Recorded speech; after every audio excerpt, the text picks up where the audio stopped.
Tiamat's Wrath by James S.A. Corey. I just finished this book. I'm going to do a review. But first, I need to show you guys my Robin Hobb Farseer books that came in from England.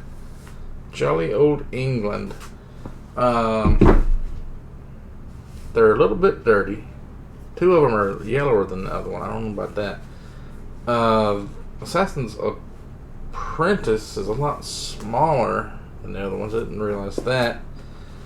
And the front of the books, it's really cool looking. I really like this design.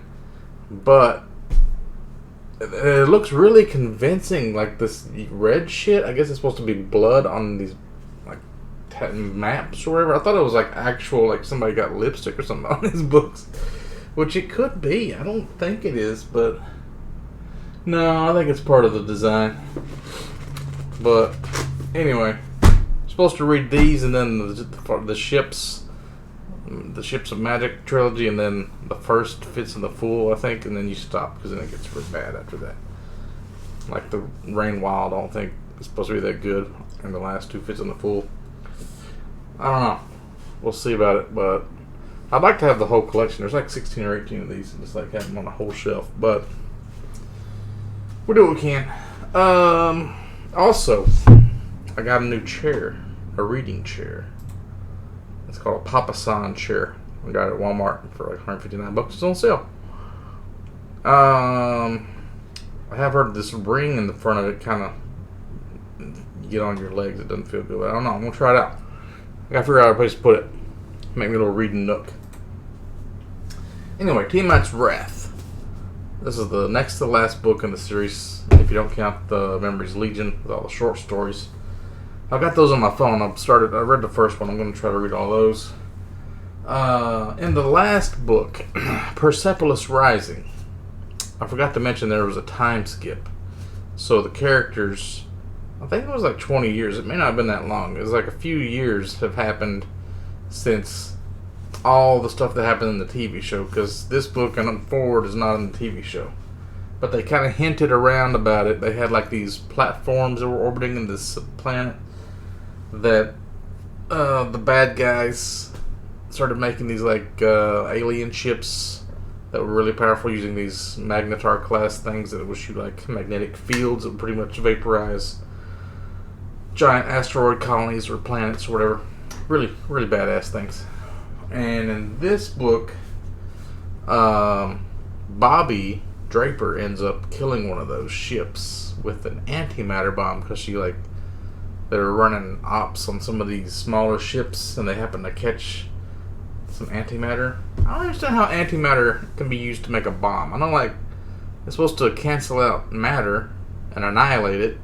So if you have like a baseball's worth of antimatter, wouldn't it just annihilate a baseball's amount of matter and it would just, both of them would disappear? How do you make it explode like a bomb? It's not like you're splitting atoms, it's antimatter. Which is, what even is that? Is it a thing? Is it the negative? It's negatively charged matter, I think, or something. I don't know. Anyway, so everybody's older, so it doesn't really feel as fun because everybody's tired and worn out, like an old Bud Light on the side of a road. Everybody's worn down. And you got this one star system that's kind of taking over the galaxy. You got Medina Station and the slow zone, you know. But then in this book, they keep doing stuff that's pissing off these aliens that nobody's ever seen yet. Which I'm assuming in the next book. Hey, this one kind of feels different. It's smoother. Assuming in this book, they're going to find those aliens and they're going to figure out what they are, and it's all going to be explained, I'm sure. Because if it's not, I'll be really pissed. Whenever they transfer through the ring gates, they see glimpses of these aliens that killed the people that made the protomolecule. They call those guys the protomolecule engineers. And all these star systems, there's like 1,300 star systems that they left behind artifacts in. And one of them they find like a big giant diamond that they think might have been like a hard drive where they stored information. And one of them they found, it was like the whole star system was like cleaned out. Like everything had got suctioned into like a nuclear, or what do you call it, a neutron star. and it was aimed where the poles were pointing towards the ring gate. So, or they did something to piss off the aliens, and it started flooding graviton or some kind of like particles into that system. And once those particles hit that neutron star, it was just enough to make it go supernova, and that shot through the ring gate and like destroyed. 2 of the gates disappeared because of it, basically. So there's all kinds of weird artifacts that you found, like in like the orbital platforms is one. They found a planet that was raining glass, which doesn't really do anything. And they had that one planet that had like there was like a power facility or something like that. So yeah, I didn't really like this one as much because it was kind of boring in the beginning. But then, once Bobby Draper took out that ship, that was a pretty good fight. And then they kind of got all the ships, like 400 ships, and they attacked the main bad guy base. It reminded me a lot of Sons of a Solar Empire. And James Holden has been like this prisoner on the bad guy planet this whole time.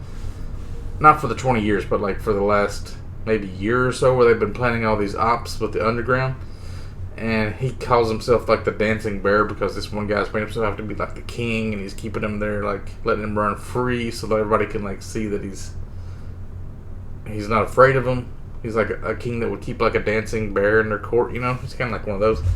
So then the king's daughter realizes that she's being used, and she kind of helps the crew rebel.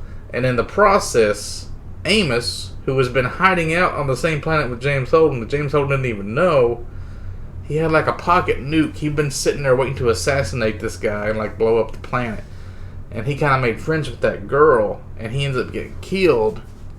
But then there's these repair drones that they've been doing these experiments on these people with, and it kind of turns them into like the proto-molecule monster guys from the TV show, but it's like not really. They have like black eyes and gray skin, and it's like they keep the memories of the thing that had died, but they also like there's these 2 kids that are like that, and it's like Children of the Corn. They're a little bit creepy, but they kind of they're connected to the proto-molecule or the alien or something. I don't know how it works. So Amos is now one of those things. He came back, and he got black eyes and gray skin, but he says that he's the same guy. He just he knows more stuff now. Like Holden knew more stuff from like hanging out with the detective and the proto-molecule and all this time. So that pretty much covers it, I think. Oh, Avasarala died in the beginning too. So like until you realize that Amos hadn't really died, it's like, oh, Avasarala died, and then Bobby died, and then Amos died. I'm like, everybody's dying. But then Amos came back and kind of fixed it. But yeah, everybody's real tired. There's like these new people are showing up. They're like taking over now. And this one girl, Jillian, took over for Bobby Draper, and she was like the son of the asshole like redneck sheriff on Freehold. Pretty cool, I guess. I don't know. I'd give this a 4 out of 5. If it doesn't seem like I've been reading that many books lately, it's because I've been reading Cradle, and I've read the Bloodlines one, and I'm like less than 100 pages from finishing Reaper, and I'm going to try and find the last book on my library, on my phone app thing, because I've been reading that in the background. I'll just do a review of all 3 of those at the same time. And I've been working a different schedule now, so that's kind of helping, I guess. I work more, so I usually read when I'm at work, so that gives me more hours, but then I have to do more work than I was doing, so I also lose some hours. But I think I get a net positive. Plus, I'm working like a lot of overtime this week, so I'm tired. Real tired.